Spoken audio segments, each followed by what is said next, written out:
Hi, I'm Dr. Chris Hibner, District Administrator of the East Troy Community School District.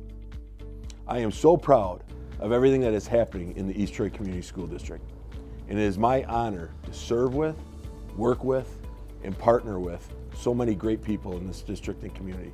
In the East Troy Community School District, we get there by providing learning environments through programs and practices that focus on what we call the 6 C's.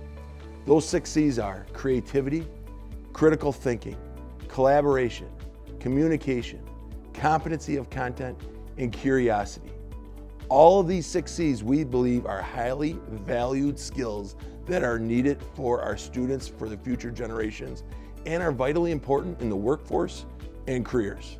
Our focus today is to help the community member understand the upcoming operational referendum on April 7, 2020, which is being proposed for $1.6 million for each of the next 5 years. What the operational referendum is about is that our funding, which is based upon per pupil revenue limits, just hasn't increased as it needs to cover our expenses.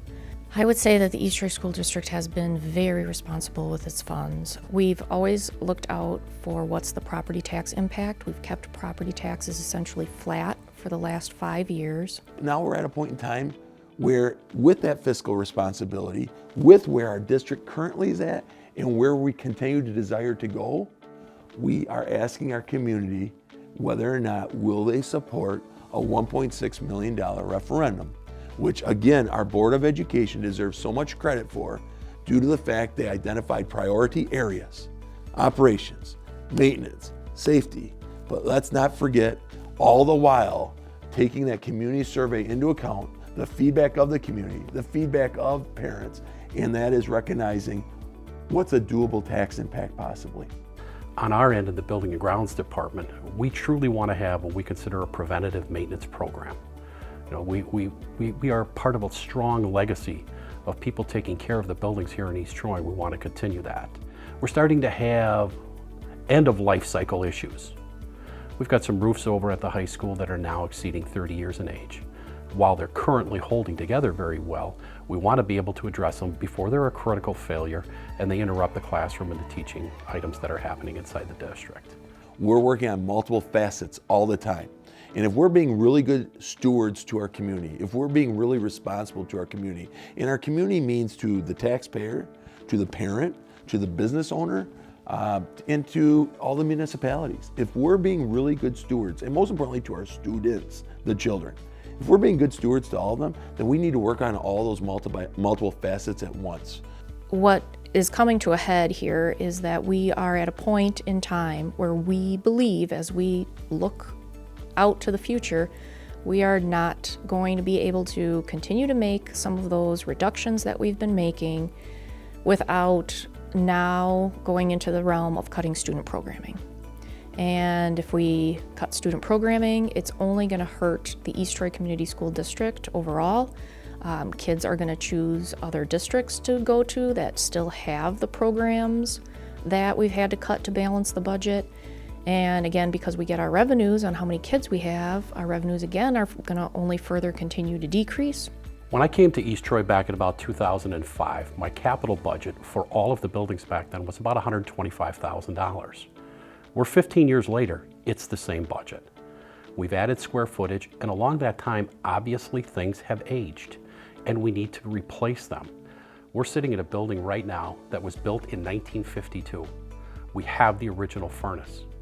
That was a furnace that was installed when President Harry Truman was in office. So if we weren't trying hard and doing what we were doing properly, that furnace wouldn't be working. I challenge anybody to find programming at another school district that we don't have. My own daughter attends East Troy Community School District, and the reason I send her here is that the teachers and staff know every child's name. Every student gets personalized attention, personalized learning. The projects that I see her come home with are 21st century learning. They're innovative. She's exposed to music, art, foreign language, STEM lab, robotics, computers. I couldn't ask for more as far as a school district that balances knowledge and education and content with caring.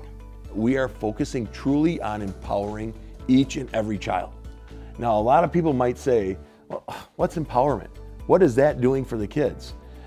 There is preparing children to be good in school, and there's preparing children to be good at learning. And in the East Troy Community School District, we're not trying to make good students. We're trying to make good learners. The assets of this district exceed over $200 million that are in our charge. We value them, we want to take care of them. We believe this is the best way to go forward and do that. As I oftentimes say, when we get it right, we no longer are having our kids have to fit into a system. When we get it right, our system truly will be fitting around all of the kids. In designing this referendum question, it will assist a lot of those needs.